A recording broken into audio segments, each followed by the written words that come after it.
¿Qué tal, amigos? Estamos en 60 minutos con José Luis Yepes, su cita del fin de semana por Promar Televisión. Hoy estaremos conversando con un personaje referente. En este caso, vamos a hablar con el profesor Alberto Cecilio de la Coromoto Castillo Bixi. El doctor Alberto Castillo Bixi, con él vamos a estar conversando en los próximos 60 minutos. Él tiene 20 libros escritos, 17 publicados, ha sido premiado nacionalmente y sobre eso vamos a conversar, pero como siempre lo hacemos, le damos primero la bienvenida al programa 60 Minutos con José Luis Yepes. Bueno, muchísimas gracias, José Luis, y mi amigo que está detrás de la cámara de muchos años, Carlos, ¿verdad? Y bienvenido a mi casa, ¿no? Me siento muy contento con esta oportunidad que me das a hablar. Si ven, pues, porque da una oportunidad de decirle a aquellos que ven, mucha gente que ve tu programa,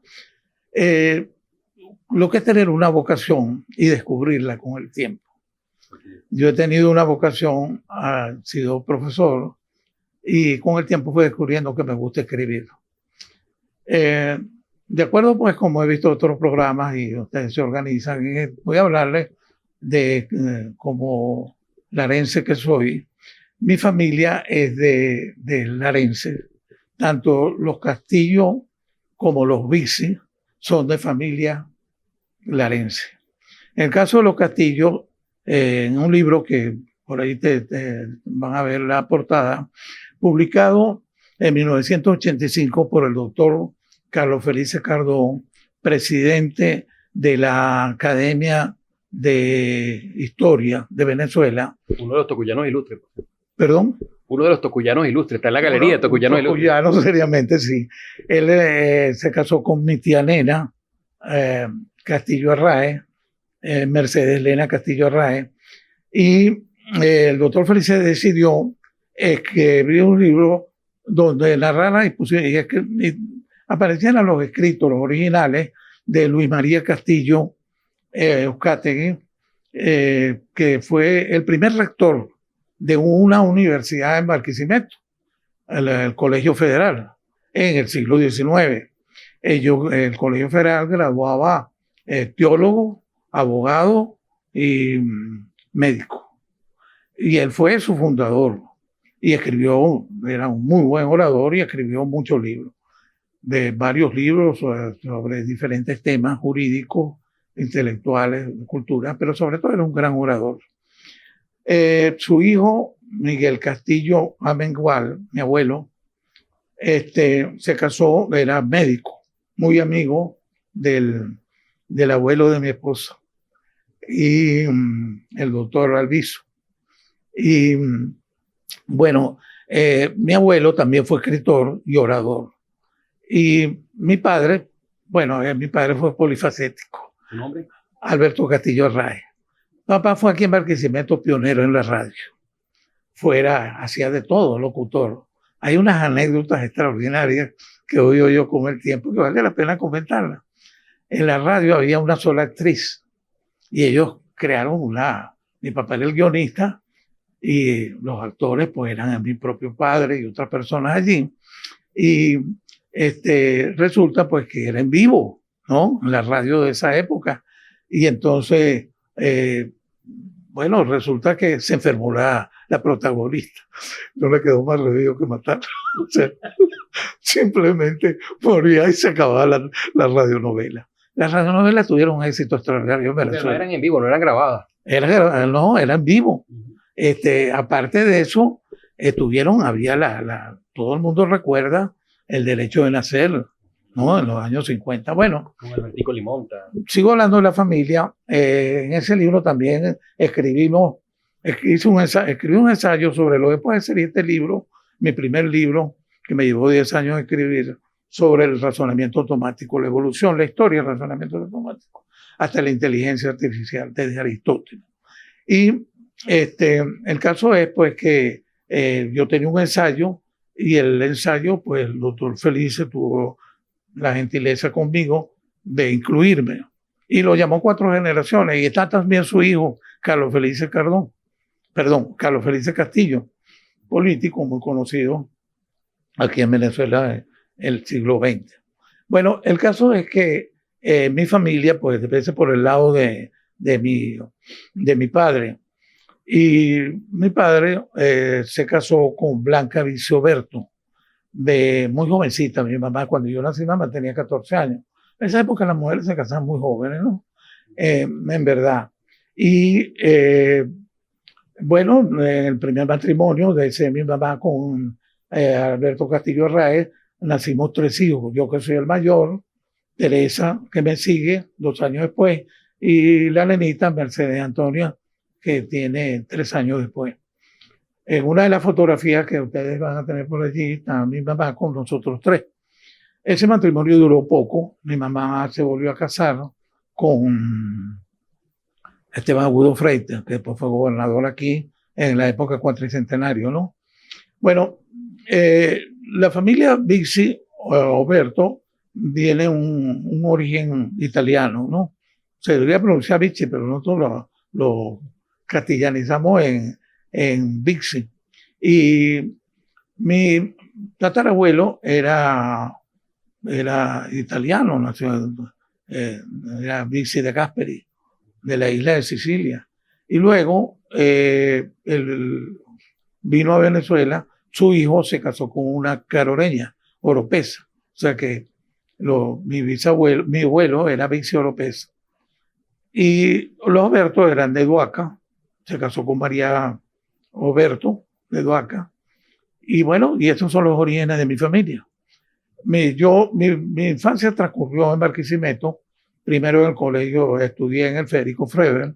Allí hice amigos para toda la vida. Es una foto que también la publicó mi compadre Omar Montero, donde estamos amigos del Federico Frevel, porque después se agregó Tito Sido, donde estamos Omar Montero, Alejandro Dapo, Alexis Carter, Tito y yo. Y es una amistad que ha durado pues hasta el presente, ¿no? Gracias a Dios. Y en La Salle, pues estudiamos hasta terminar el bachillerato. La vida en esa época en Barquisimeto yo la recogí en este librito que se llama 1950, radionovela, platillos voladores y otras leyendas urbanas. Este libro lo publicó Casa Propia. Marco Tulio Mendoza ayudó pues, a publicarlo con la Dirección de Cultura, con todo eso que ha ayudado Marco Tulio a hacer. Y la vida en Barquisimeto era sumamente agradable. Primero segura, y una inmensa seguridad. Los niños podíamos andar por todas las calles de Barquisimeto, ¿no? Cuando el Impulso cumplió 2001 años, mi padre había dicho que papá era un hombre muy versátil. No terminé de contar que papá después era básicamente profesor. Eso era su primera profesión, pero también escribía, actuaba, y no solo en radio, sino que cuando fue a Caracas, empezó con Juan Azujo en el teatro y hizo varias obras de teatro con Juan Azujo y también en la televisión. Y en la televisión hizo un programa sumamente popular. Él sí contaba que él dio el primer beso en la boca en la televisión venezolana y la iglesia se molestó un poco por eso, porque había pues cierta censura bastante estricta en esos años. Así es. Y entonces, pero papá después se retiró. Una vez venía yo caminando con él por una calle de Caracas y venía al Museo de la Caballería con otro personaje de la televisión y lo pararon doctor Castillo, le decían doctor porque él era en Televisa, que fue el gerente de producción. Bueno, con esta anécdota vamos a hacer una pausa, cumplimos con los compromisos de publicidad y regresaremos para conocer más acerca de la vida de Alberto Castillo Bixi.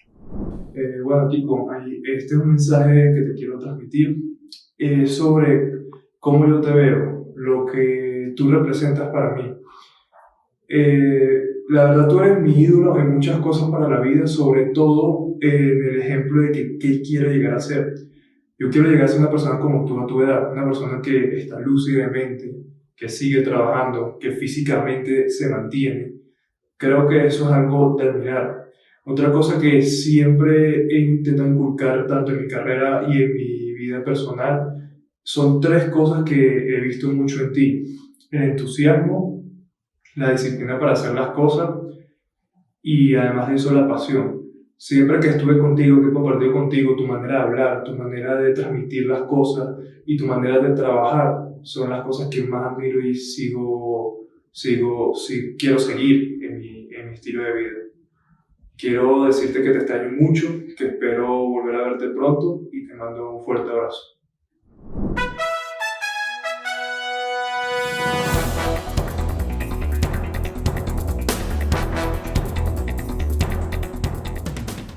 Continuamos en 60 minutos con José Luis Yepes, hoy conversando con el profesor Alberto Castillo Bixi. Habíamos hablado de la infancia y el inicio de la adolescencia. ¿Qué ocurre después que pasa la adolescencia, Alberto Castillo Bixi? Bueno, contaba que nosotros entramos en La Salle, digo nosotros, los que habíamos estudiado el Federico Freire y el grupo que hemos permanecido amigos toda la vida, en 1947 hasta el año 56, 9 años, donde terminamos el bachillerato, en la primaria, y seguimos con el bachillerato. En esa época, el bachillerato tenía especialidades. El que iba a estudiar medicina estudiaba una especialidad de biología, el que iba a estudiar ingeniería o ciencia estudiaba física y matemáticas, y el que iba a estudiar humanidades, derecho, etc., estudiaba humanidades. Yo no sabía qué quería estudiar. El bachillerato fue para mí una experiencia igual que la infancia, el parqueamiento era muy agradable vivir, como decía, pues por la seguridad, y me entusiasmé. Yo tenía varios problemas de tipo, todavía lo tengo, que soy un discapacitado manual. O sea, mi esposa me reclama, por supuesto, porque las cosas se me caen y no hago nada bien manualmente, ¿no? Y entonces, y tampoco crecía, tenía una estatura mucho más baja que mi sobrino, tampoco es que crecí mucho, pero por lo menos mi mamá se preocupó, me llevó a ver con el especialista Edmundo Fernández, un especialista, y Edmundo Fernández, aparte de tratarme y de ponerme un tratamiento, sugirió que la cuestión manual practicar algún tipo de actividad en que armara algunas cosas. Y descubrí que en Barquisimeto había un club que se llamaba Club de Automovilismo, y el presidente era Víctor Nesterovsky, también era presidente de los Cabos aquí. Víctor no sé si estará vivo, tengo muchos años que no veo, pero debería tener ahorita 90 y pico de años. El caso es que empezamos a armar aviones y eso era apasionante y tenía toda una pequeña historia allí. Y mucho tiempo del bachillerato lo pasé armando avioncitos. Al principio los aviones había una casa, que se llamaba Casa Agrícola, donde íbamos y compramos madera balsa. Había una revista que se llamaba Aerohobby de la Argentina, y allí aparecía siempre un modelo que nosotros lo copiamos en grande y lo hacíamos, armábamos, y con una tira de los automóviles traían una tripa, y esa tripa se sacaban pues ligas, y le damos vuelta y soltábamos el avión. El primero que yo hice se desapareció. Lo montamos en un planeador, le dimos la vuelta y lo tiramos y cogió vuelo y desapareció, corriendo por la sabana en el aeropuerto. Pero después vinieron aviones para armar. Yo les entregué una fotografía donde estamos con uno de los aviones que armamos en esa época. Cuando terminamos el bachillerato, bueno, el Colegio La Salle, después de muchos años, empezó a graduar bachilleres. Y en esa especialidad, todos mis amigos estaban claros. Ellos querían ser ingenieros. Yo no sabía qué iba a hacer. Me gustaba la matemática, me gustaba la filosofía, y era bueno, sacaba buenas notas allí, y me gustaba la literatura, la gramática, estudiar la gramática, era bueno en eso. De resto, muy mal estudiante. Entonces, me la pasaba inventando cosas, como con estos platillos voladores y cuestiones de eso. Entonces, el caso es que cuando terminamos el bachillerato, bueno, yo llegué a Caracas, tenía la casa de mi padre y tenía la casa de mi madre. Mi padrastro fue muy generoso con nosotros y hizo en la casa nuestra, hizo habitaciones para uno de sus hijos, su primer matrimonio, médico Esteban Agudo Linares, y para mí. pero yo dije, tenía que trabajar, dije yo, pues, para mantenerme. Y un amigo me dijo que por qué no probaba que la IBM tenía unas máquinas de contabilidad si lograban entrar yo allí a que me hicieran un examen. En el 56 me inscribí en ingeniería civil y me di cuenta que no me gustaba. No, por favor. Entonces, ingeniería civil no me gustaba. Me cambié para geología porque yo era miembro del Centro Científico Cultural La Salle, que hacía excursiones. Y finalmente me di cuenta pues que tenía que el trabajo, pues tenía que me dedicar al día una carrera de noche y me inscribí en economía en LUCA. Un amigo me hizo que presentara el examen de la IBM y salí tan bien que le llevaron mi examen al presidente de la IBM y decidió darme una beca de trabajo. Por un año a recibir todo lo con la máquina. El primer computador que se instaló en Venezuela yo tenía 20 años ya, y ya tenía un ingreso de 1.400 bolívares, y déjame decirle que los estudios en LUCA costaban 165 bolívares mensuales, o sea que me sobraba dinero para vestirme y todo eso. En la IBM había que vestirse muy bien, había prácticamente un uniforme, traje de un solo, no se usaban combinaciones, camisa blanca y corbata de un solo color. Era un modo gris, pero sobre todo tiene la IBM unos principios y valores extraordinarios. Permítame que los repita, que los aprendí y los he usado en toda mi vida. Pero son los mismos que tengo como católico que soy. En realidad, la IBM cree en los principios de que y se lo así lo inculca. Y se lo dije aquí, sentado ahí estaba el presidente de la IBM que me vino a entrevistar. En que la inteligencia, la razón y la ciencia ayudan al progreso, a mejorar a la sociedad, los negocios y a la vida humana. Siempre que se apliquen con probidad, o sea, con honestidad, responsabilidad y confianza. Y eso lo he usado yo todo el resto de mi vida, pues gracias a Dios. Entonces, la IBM iba también, ya estaba comenzando los 20 años, en 1958 trajo el primer computador y trabajé en ese computador. Hasta ahí terminé la IBM porque me di cuenta de que me gustaba más la computación que todo lo demás que había estudiado y quería buscar una beca. Y eso ya entra en la parte de la universidad. Vamos a hacer una pausa para que al retorno entonces abordemos ese aspecto ya de la universidad y los primeros desempeños profesionales de nuestro invitado Alberto Castillo Bixi. Hablar de mi papá es una cosa muy sencilla, pero yo hablar sobre todo de la parte humana, que es lo que más me gusta de mi papá. Me gusta como es una persona, un ser humano muy bonito, siempre está pendiente de sus hijos, de su familia, de sus hermanos, de su esposa. Todavía sigue pendiente de que cada uno hemos llegado a la casa, cómo nos sentimos, cómo estamos. Y la parte humana es la que más me llama la atención de mi papá. Abuelo, son muchas cosas que se puede decir de ti.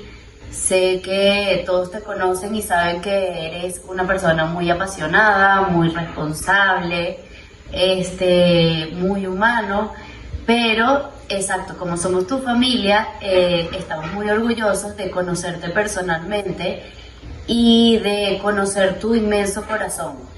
Eso es lo que me parece más bonito de ti, lo que más me inspira y todos los valores que nos has enseñado a todos como familia.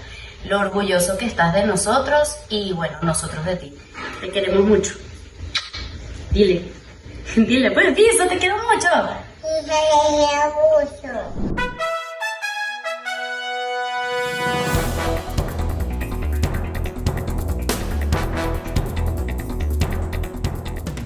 Mi abuelo es una de las personas más determinadas que conozco y por supuesto una de las más inteligentes. Me ha enseñado durante toda mi vida a perseguir mis sueños e incluso se ha vuelto una de mis personas favoritas, no solo porque compartimos gustos como la escritura, sino porque siempre está ahí para inspirarme y contarme todas sus historias. Abuelito, yo sé que estás viendo esto y te quiero muchísimo. Gracias por formar parte de mi vida todos los días. Mi abuelo representa una base fundamental de la perseverancia, teniendo como resultado de sus proyectos miles de oportunidades a nivel nacional para la sociedad venezolana. Para mí es un personaje a imitar. Poco a poco y sin darme cuenta he querido seguir sus pasos como camino de vida. Avanzamos en 60 minutos con José Luis Yepes, hoy conversando con el profesor Alberto Castillo Bixi. Bueno, nos hablaba entonces acerca de la parte universitaria, también sus inicios con IBM, cómo fue que buscó y consiguió la beca. Sigamos entonces conversando sobre la vida suya en el ámbito, en este caso, académico y luego profesional. Bueno, decía hace un momento que a mí se me despertó la vocación por la computación en la IBM. Trabajando con el primer computador que se instaló en Venezuela, era un computador, la IBM 650, el primero instalado en toda América Latina. Era muy grande. Inmenso. Ocuparía yo creo que fácilmente, en la máquina eran varias unidades, pero si tú incluyes 6 unidades de cinta, lectora perforadora de tarjeta, la unidad de fuerza y la unidad de... Bueno, yo le tengo una fotografía por allí donde está una parte nada más.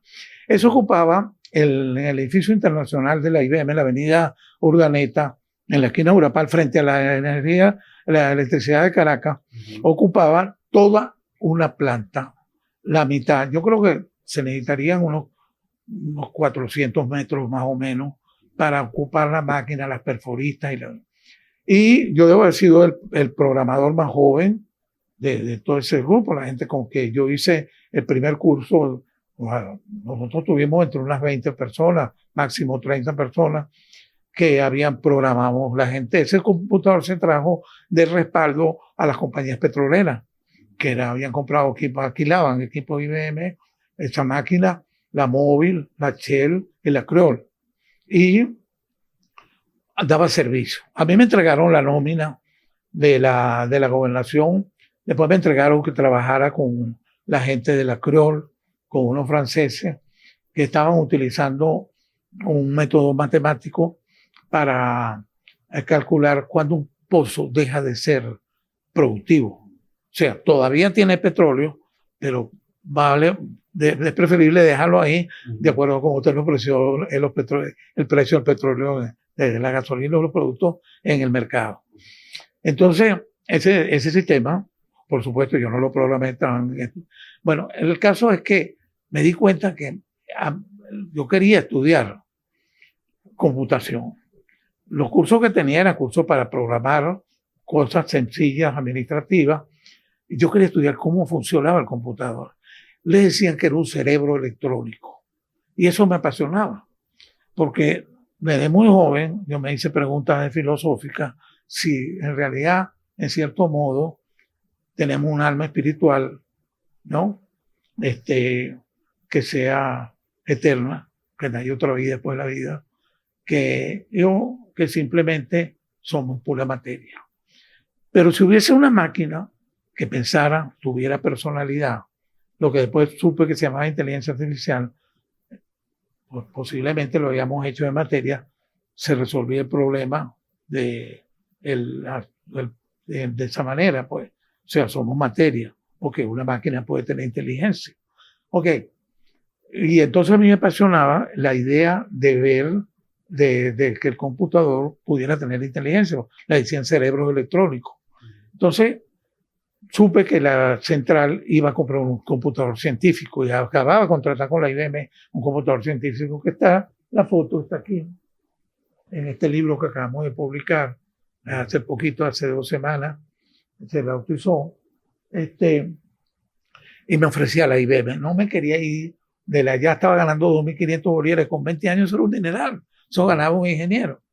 Y entonces el caso fue que, por supuesto, conseguí el trabajo bajando 1.400 bolívares con la esperanza de trabajar en la central.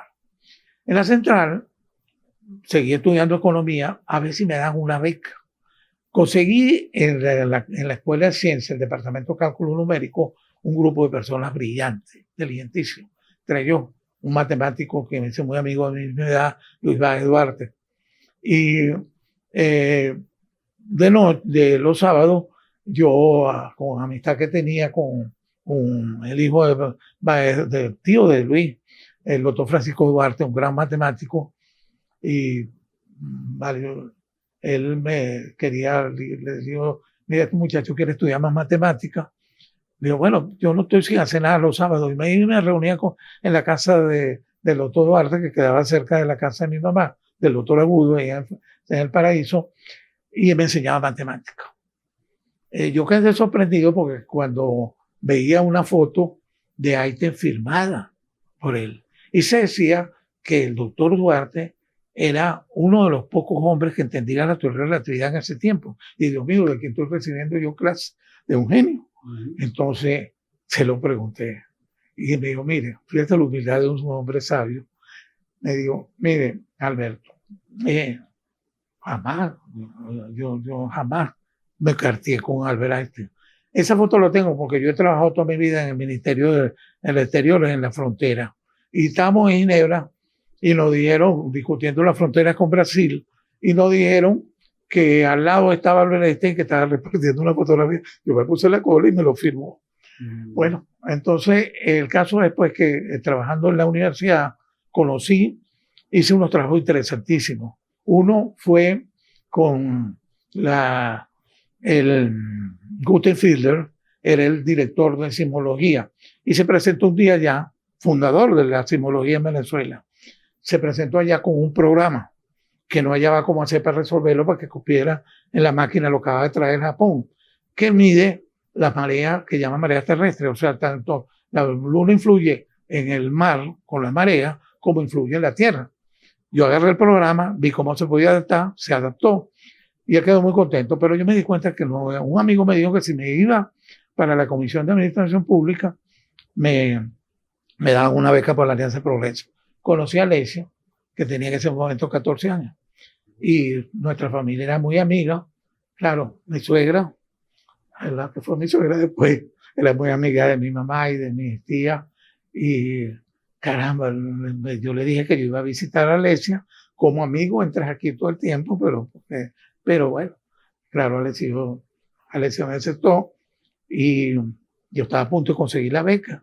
Y mi suegra, un día, ella jugaba panguín en el country club, era un grupo de damas. Había una señora que era muy despistada y ella preguntó, ¿este muchacho Kiko qué hace? Ah, no, ese es un muchacho muy competente. Imagínense que trabaja en el FBI, por decir IBM. Entonces, ay, Dios mío, policía. Por eso, bueno, total, que en esa historia conseguimos la beca, nos casamos, nos fuimos, pasamos 2 años en Washington, estudié lo que sería análisis de sistemas, que después traje, y saqué un certificado. Un día, Alex y yo estábamos cenando en un barrio de Washington, en la avenida Connecticut, no, Independence, donde está el Weather Bureau.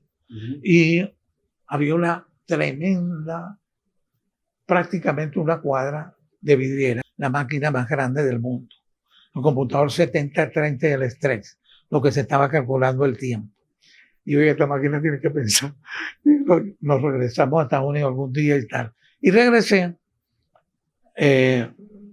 Trabajé en la Comisión de Administración Pública 2 años, como me obligaban, pero conseguí otra beca. Ahí creé el Comité Consultivo de Computación que dictaba nacieron 2 hijos nuestros, los 2 primeros, y nos fuimos para Estados Unidos de nuevo con una nueva beca a Wisconsin. Allá entré a estudiar computación, con lo que yo quería, y a estudiar inteligencia artificial y todas estas cosas que yo quería. Pero cuando estaba en ese proceso, en Wisconsin, me encontré con el problema de que cambió el gobierno y la Comisión de Administración Pública ya tenía 2 años, pues yo me puse a estudiar, me faltaba más matemática, entonces me puse a estudiar la licenciatura en computación, era en matemática. Saqué la licenciatura para comenzar el posgrado, en vista de que me quitaban la beca, me quedan 6 meses para ver si lo sacaba. Nos fuimos para Maryland, donde tenía más posibilidades porque era más corto, era 18 créditos. Y aún así, Luis Oropesa, que estaba allá, que lo debe conocer, el doctor Luis Oropesa, muy buena persona, muy buen amigo, compadre. Luis dijo, Alberto, Kiko, ¿por qué tú no te vas para el vamos a hablar con Froilán Álvarez Yepes, que le tiene un proyecto, si tengo uno. En ese tiempo los computadores eran muy caros y no se podía tener un computador suficientemente fuerte para una universidad, para un diferentes instituciones, y yo le propuse que creáramos la empresa regional de computación. Mi padre me dejó aquí un gran nombre, y yo era amigo de Pepi Montes de Oca, casa familiar que somos, y que era gobernador. Y Raúl Aparre me conocía mucho. Ahí tengo libros de Raúl. Y era presidente del Consejo Municipal. Y Froilán también tenía referencias mías. Y se fueron, todos hablaron con Alan Bruger Caría, que era el presidente de la comisión. Y él pidió que, muy bien, que hiciéramos ERCO, pero que fuera un proyecto nacional, o sea, de la comisión. Estuve de acuerdo, me vine, nos instalamos en Barquisimeto, y bueno, y desde ahí hasta la fecha de hoy, exceptuando el año sabático, hemos estado viviendo aquí. Vamos a hacer una pausa en esta conversación que tenemos con el profesor Alberto Castillo Bixi, en breve con más. Kiko, bendición, quiero que sepas que estoy súper orgullosa de ti. Felicitaciones por este nuevo logro, y una de las cosas que más admiro y he aprendido de ti es hacer lo que verdaderamente te gusta y te apasiona, disfrutar de las cosas sencillas de la vida y soñar en grande. Te quiero y te extraño un montón. Papá, te quiero mandar un beso gigante, muchas felicitaciones, te extrañamos muchísimo. Quiero que sepas que estamos muy orgullosos de ti, eres un pilar fundamental para la familia, y lo que más orgullo me da es, primero que nada, tu humildad y tus valores. Ojalá toda la familia repliquemos esas cosas. Te amamos. Sarita, un beso al abuelo. Chiqui, beso. Así, un beso.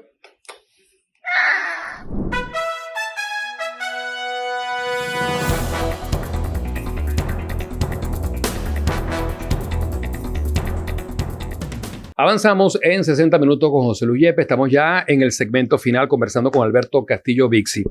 Bueno, sigamos hablando de su hoja de vida en el ámbito profesional y, bueno, cómo llegaron también los libros y los premios. Bueno, cuando me instalé en Barquisimeto en 1970, yo traje la carrera de análisis de sistemas y se la presenté a la UCLA. Estaba el doctor Jarimiro Bracamonte de rector, y tuvo una excelente acogida. Había un grupo de estudios básicos donde había matemáticos, el más destacado, mi mover, Nodio Torre en ese momento, destacado en el sentido pues de que Nodio era un gran promotor, hicimos amistades, teníamos los mismos intereses intelectuales, y también un grupo de amigos muy extenso en la escuela de administración. Y la carrera de análisis de sistemas fue muy exitosa.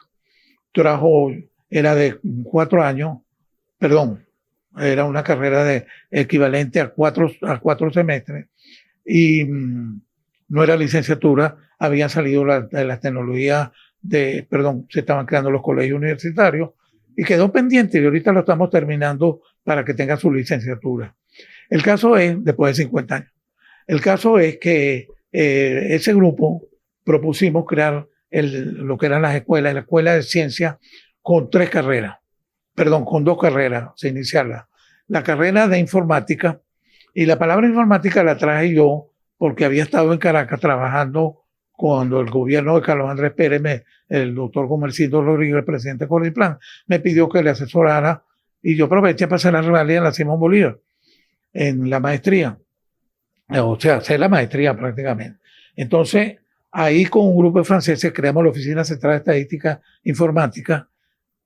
No sabíamos qué nombre ponerle, y me dijo el francés que por qué no usamos la palabra informática, y es tan fácil que convertirla en informática. No estoy tomando la autoría porque se le ha ocurrido a mucha gente, y se creó la Oficina Central de Estadística Informática, se propuso la Empresa Nacional de Informática.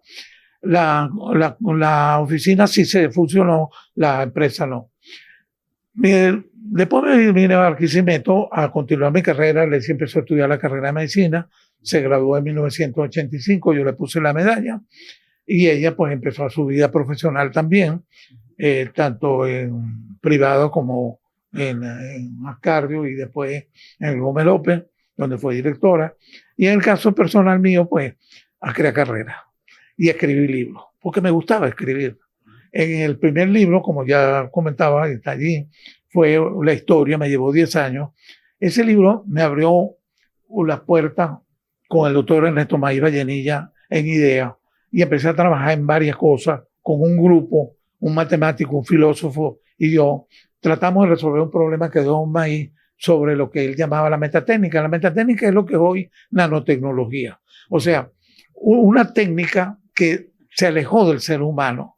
La técnica clásica, por decirlo así, es la técnica en que es antropomórfica, antropocéntrica y geocéntrica. Está hecha para el ser humano. Esta no. Esta se escapa. No es racional, es transracional. No es irracional, sino transracional. Entonces no se puede comunicar. El ser humano no puede llegar a saber cuál es la categoría hasta que no haya un lenguaje. Y Maíz dejó abierto ese problema. Nosotros tratamos de resolverlo uniendo tomando a la computación cuántica como metatécnica. Hasta el 2011 no salió un teorema. Por una casualidad me llegó a mí y empecé a trabajar y escribí 4 libros de ensayo de filosofía de la informática, de la información, sobre la filosofía matemática de la metatécnica. O sea, ensayo muy serio, que inclusive Maíz me bautizó el primero que se critica la teoría computacional de la mente, en Caracas, en el centro. Bueno, aparte de crear todo eso, yo trabajé en 15 proyectos de carrera, con grupos de equipos que sería muy largo enumerar para el poco tiempo que nos queda. Y en el año 1986 me jubilé y un grupo de amigos, Juan Pedro Pereira, estaban creando la Universidad Yacambú. Yo tenía un proyecto con el ingeniero Carlos Lameda de Ingeniería Electrónica y Computación. La llevamos, fui su primer vicerrector. Me lo reconocen me dieron, pero me di cuenta que yo no soy hombre sino de laboratorio y de biblioteca. Yo no soy hombre de dirigir, ni de autoridad, ni nada de eso, ¿no? De manera pues que me regresé a la UCLA cuando se abrió la oportunidad de los jubilados activos que le pagaban un sueldo, tenía 2 sueldos, y después mi familia ya estaba toda defendiéndose, mis hijos se fueron graduando, todos trabajando, y me pude dedicar a este tipo de investigación. Y en eso estoy todavía. Así es. Me habló de su esposa, la doctora Alexia. Hablemos también de los hijos, cómo se llaman, si ya le trajeron nietos. Sí, tenemos 5 hijos. El mayor es Alberto Enrique, ingeniero electrónico con maestría en gerencia. Una maestría que yo creo organicé pues allá en la Universidad Fermín Toro. Y luego sí, Martín, administrador, negociante, experto en mercadeo. Luego Luis María, que es médico. Claudia, que tiene la licenciatura y la maestría en gerencia. Y Alexia Cristina, que es ingeniero electrónico. 2 de mis hijos están fuera. Luis María está trabajando en Bogotá como médico y Alexia Cristina trabaja en la Nestlé y el Manera Procter & Gamble. Ellos son muy trabajadores, nos han dado ya 6 nietos y una bisnieta. Hablemos de los premios rápidamente. ¿Cómo no? Tengo entendido que su primer premio fue en el 2008. En el 2008, un libro de cuentos, se abrió un concurso y yo tenía una serie de cuentos que había publicado en la revista Principia, de aquí de Cultura, que había empezado a trabajar en ficción. Y entonces, que ya no era ensayo nada más, sino ficción. Entonces, se me ocurrió enviarlo, porque era un nuevo premio. El primer premio es la revista Cultura de la UCLA, donde el nombre se lo sugerí yo, me buscó el Orlando Pichardo, era el director, y los otros miembros eran Luis Suárez Mesa. El que queda vivo de esa revista fundadora soy yo de 22 años. ¿No? Bueno, y el concurso era sobre cuentos y me lo gané. Ese fue la Casa Nacional de las Letras Andrés Bello, concurso La Tuna de Oro, cuentos esotéricos. Correcto. Luego, al año siguiente, en el 2009, viene el segundo premio. El año siguiente me gané, el 2009, en España, el Viejo Topo, la biografía intelectual de Bertrand Russell, el filósofo matemático inglés. Luego, en el 2011, viene el tercer premio. En el 2011 me gané Memoria de Mabile, sobre una serie de cuentos que yo creo que ensayé un nuevo género, porque es folclórico y de ciencia ficción a la vez. Tenemos entonces el cuarto, ese tercer premio, Memorias de Mavil, fue el premio Bienal de Literatura Miguel Ramón Utrera, 2011. Miguel Ramón Utrera. Es un hombre increíble. Miguel Ramón Utrera se ganó el premio de periodismo muchos años antes de que se creara la poesía, y lo renunció, porque él dijo que no hacía poesía, ni hacía periodismo, para ganar premios, sino por vocación. En Maracay, creo que esa Bienal se lo han ganado gente antes que yo, gente muy calificada como Ludovico Silva. Bueno, y me lo gané en Maracay. Había quedado la Bienal suspendida y volvió. En el 2014 viene el cuarto premio. Esto no era un premio solo, porque era una especie de casting. Participaron 40 y tantas novelas de ciencia ficción. Yo metí una que fue mi primera novela de mi orgullosa Fábrica de Utopía y quedó en el casting. Eso implicaba que la publicaban por Apple, un grupo de Perú que manejaba eso. Bien, acá tengo, por cierto, el más reciente libro que se bautizó hace poco en la Expo Silara, Historia de los Estudios Universitarios en Tecnologías de la Información TIC en Venezuela, 1968-2020, Francisco Camacho Rodríguez y Alberto Castillo Bixi. Así es. Ese libro tiene la particularidad de que contribuyeron los pioneros de la educación de tecnología de la información en Venezuela y dieron su testimonio personal. Y por allí me soplaron que actualmente está con 3 libros en concurso. ¿Perdón? Actualmente está con 3 libros en concurso. Tengo 3 libros en concurso, tengo una novela, tengo un ensayo de filosofía intento utilizar la matemática para debatir a Kant en cuanto a que la subjetividad del conocimiento de la humano permite a una persona